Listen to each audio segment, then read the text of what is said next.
गांव रामपुरवा में बारिश का मौसम अपनी पूरी ताकत से उतर आया था। आसमान में बादल गरज रहे थे, बिजली कड़क रही थी और ज़मीन पर कीचड़ ही कीचड़ हो गया था। चारों ओर पानी ही पानी फैला था, जैसे खेत, गली और रास्ते सब एक तालाब में बदल गए हों। गांव के एक कोने में मिट्टी की छोटी सी झोपड़ी थी, जिसमें रहते थे रघु और उसकी छोटी बहन चंदा। रघु 18 वर्ष, मेहनती, ईमानदार लेकिन गरीब लड़का, जो गांव के खेतों में मजदूरी कर अपने और बहन के जीवन की गाड़ी खींच रहा था। चंदा 12 वर्ष, चुलबुली, समझदार और रक्षाबंधन के दिन अपने भाई की कलाई पर राखी बांधने का सपना देख रही थी।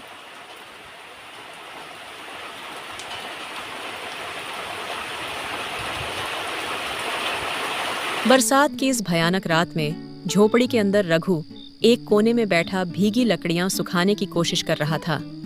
चंदा धीरे से बोली, भैया कल रक्षाबंधन है ना? रघु मुस्कुराकर बोला, हाँ बिटिया, मुझे याद है। आपकी कलाई अब भी खाली ना रहे, मैंने अपनी राखी बना ली है। चंदा ने एक पुरानी कागज की डिब्बी खोली और उसमें से सुई धागे से बनी एक सुंदर सी राखी निकाली। उसमें मोती नहीं थे, लेकिन उसमें बहन का प्यार और मेहनत झलक रही थी। रघु नम आंखों से, इससे कीमती राखी मुझे दुनिया की कोई बहन नहीं दे सकती। लेकिन भैया, मिठाई, आप हर साल मेरे लिए गुड़ के लड्डू लाते थे ना, इस बार? अगली सुबह बारिश जरा कम हुई थी। गांव के मंदिर की घंटी धीमे धीमे बज रही थी और बच्चे खेत के पानी में कागज की नाव चला रहे थे। लेकिन रघु की चिंता अलग थी। वह गांव के पंसारी की दुकान पर गया, जहां मिठाइयां बिक रही थीं। रघु धीरे से पूछा, लल्लू काका, 5 रुपए में कुछ लड्डू देंगे? लल्लू काका हंसकर बोले, अरे रघु, इस बार गुड़ महंगा है, 5 रुपए में एक भी नहीं मिलेगा। रघु उदास मन से लौट पड़ा। रास्ते में उसके पांव कीचड़ में धंसे जा रहे थे, लेकिन उसका दिल बहन की मुस्कान को सोचकर और गहराई में डूब रहा था। तभी उसे एक पुरानी टूटी चारपाई के नीचे कुछ चमकती चीज दिखी, एक पुराना सिक्का। उसने सिक्का उठाया और गांव के कबाड़ी वाले नंदू के पास गया। भैया, ये सिक्का बेचूं? कुछ मिलेगा? नंदू देखकर बोला, ये तो प्राचीन है, अच्छा माल है, 20 रुपए दूंगा। रघु की आंखें खुशी से चमक उठीं।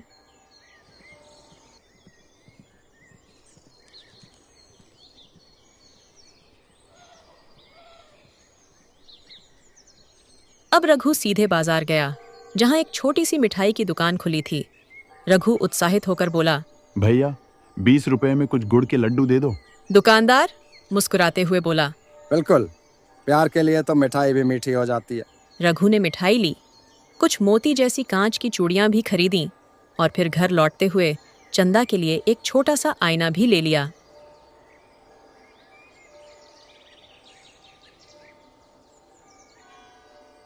झोपड़ी में पहुंचकर वह चुपचाप बैठ गया। सुबह जब चंदा जागी तो उसने देखा उसके सिरहाने मिठाई का डिब्बा, चूड़ियां और आईना रखा है।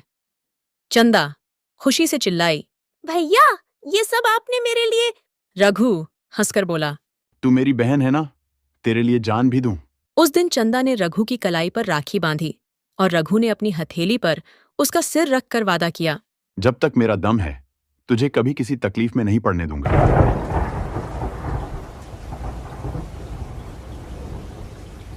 रक्षाबंधन की दोपहर बीती ही थी कि आसमान फिर से काले बादलों से भर गया। गरजते बादलों के साथ तेज हवाएं चलने लगीं और देखते ही देखते बारिश शुरू हो गई। लेकिन यह साधारण बारिश नहीं थी, ये थी कहर की बारिश।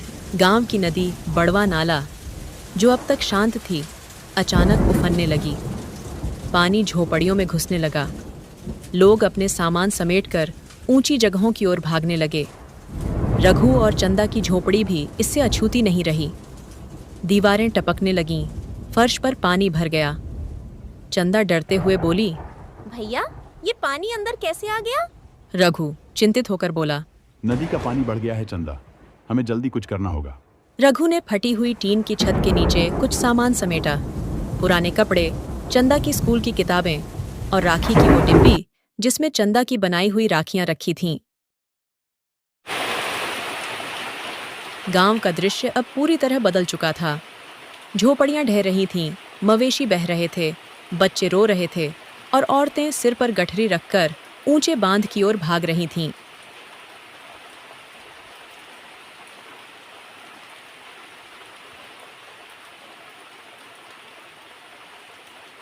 रघु ने चंदा को अपने साथ लिया और पानी में चलने लगा। रघु हिम्मत बांधते हुए बोला, डरना मत चंदा, मैं हूं ना, कुछ नहीं होने दूंगा तुझे। चंदा भरे गले से बोली, भैया मैं जानती हूँ आप मेरे लिए कुछ भी कर सकते हो। रास्ते में उन्हें बुजुर्ग हरिराम बाबा मिले, जिनका घर पूरी तरह डूब गया था। बाबा कांपती आवाज में बोले, बचाओ रघु, मेरे पास चलने की ताकत नहीं। रघु ने बिना सोचे उन्हें सहारा दिया और धीरे धीरे तीनों मिलकर गांव के स्कूल की ओर बढ़े, जो गांव की सबसे ऊंची जगह पर बना था।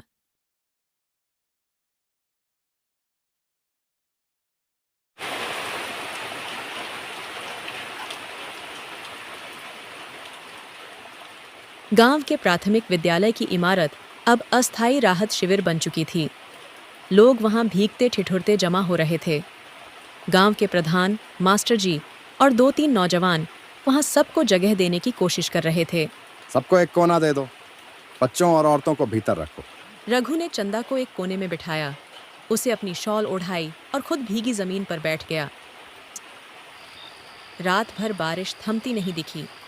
बिजली चली गई थी, अंधेरा था और दूर से कभी कभी किसी की चीख सुनाई दे रही थी। चंदा धीरे से बोली, भैया हम यहाँ कब तक रहेंगे? रघु धीमे स्वर में बोला, जब तक पानी उतर नहीं जाता बिटिया, तब तक। अचानक चंदा को जोर की खांसी आने लगी। उसका शरीर बुखार से तप रहा था। रात गहराती गई और चंदा की खांसी और बुखार और तेज हो गया। चंदा सिहरते हुए बोली, भैया मुझे ठंड लग रही है, सिर भी घूम रहा है। रघु उसका माथा छूकर बोला, तेरा तो बदन जल रहा है चंदा, ये बुखार बहुत तेज है। रघु को समझ नहीं आ रहा था कि वो क्या करे। स्कूल में न डॉक्टर था न दवा। बाकी गांव वाले भी अपनी अपनी परेशानियों में उलझे हुए थे। पास बैठी बूढ़ी अम्मा ने धीरे से कहा, अम्मा, रघु बेटा रामपुर के बाहर वाले अस्पताल में डॉक्टर है, अगर तू वहाँ से कुछ दवा ले आए। रघु दृढ़ होकर बोला, मैं अभी जाता हूँ। चंदा कमजोर सी आवाज में बोली, भैया मत जाओ, बाहर पानी बहुत है। तू बस ठीक हो जा बिटिया, मैं अभी आता हूँ।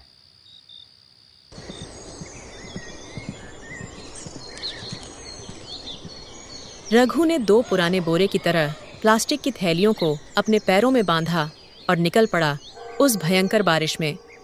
उसके हाथ में एक छाता था जो आधा फट चुका था और जेब में 5 रुपए और राखी की डिब्बी थी, जिसे वह हर हाल में चंदा के पास सुरक्षित रखना चाहता था। रास्ता पूरा पानी में डूबा था। जगह जगह पेड़ गिरे हुए थे और एक जगह कीचड़ में उसका पैर बुरी तरह फंस गया। रघु खुद से बुदबुदाता, हे भगवान, मेरी बहन की जान बचा लेना, मेरी हिम्मत मत तोड़ना।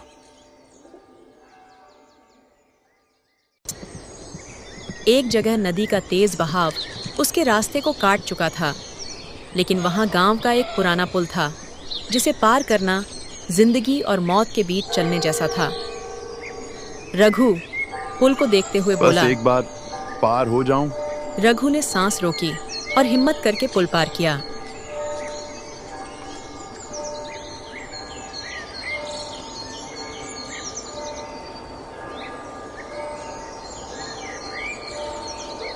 गांव से लगभग 3 किलोमीटर दूर रामपुर गांव का एक प्राथमिक स्वास्थ्य केंद्र था।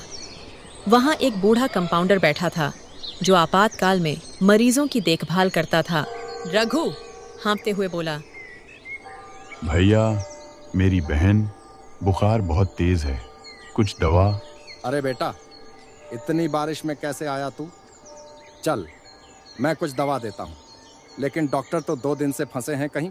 बस आप दवा दे दो और अगर हो सके तो मेरे साथ चलिए। चलो बेटा, तू इतना आया है, मैं साथ चलता हूँ। रघु और कंपाउंडर ने दवा का थैला लिया और उसी बाढ़ के रास्ते लौट पड़े।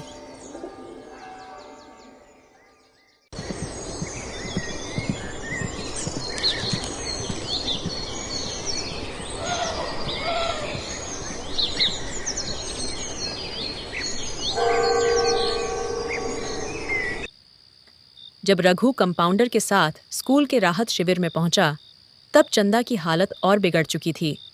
उसकी आंखें अधखुली थीं और बुखार से पूरा शरीर कांप रहा था। रघु घबरा कर बोला, चंदा, मैं आ गया। देख, दवा ले आया हूँ। चंदा कमजोर स्वर में बोलती है, भैया आप ठीक तो हो ना? कंपाउंडर जल्दी से दवा निकालते हुए बोला। तुरंत सिर पर पानी की पट्टियां रखो और यह दवा पिलाओ। यह मलेरिया जैसा लग रहा है। रघु ने चंदा का सिर गोद में लिया और पट्टी रखते हुए बोला। रघु आंखों में आंसू ली बोला, तू मुझे छोड़कर कहीं नहीं जाएगी चंदा। तुझसे मेरी सांसें जुड़ी हैं। रात का अंधेरा था। बारिश अब धीमी पड़ चुकी थी, लेकिन बिजली अब भी नहीं आई थी। लोग टीन की छतों पर मोमबत्तियां जलाकर बैठे थे। रघु अब भी चंदा के पास बैठा था, उसकी नब्ज थामे। चंदा धीरे धीरे आंखें खोलती है और बोली, भैया क्या आप मुझे फिर से राखी बांधने दोगे? रघु ने हंसते हुए अपनी कलाई आगे कर दी। चंदा ने कांपते हाथों से एक धागे की राखी निकालकर रघु की कलाई पर बांध दी। रघु गले लगाते हुए बोला, राखी तो तूने पहले ही बांध दी थी, लेकिन ये आज मेरी जीत की राखी है। तू जीत गई चंदा, तू जंग जीत गई। गांव के लोग ताली बजाने लगे और पहली बार उस भयानक बारिश के मौसम में एक मुस्कुराहट फैली। तुमने जो किया वो कोई बड़ा आदमी भी नहीं कर पाता बेटा। तू सच्चा भाई है। साल गांव का रक्षाबंधन तेरे नाम रहेगा।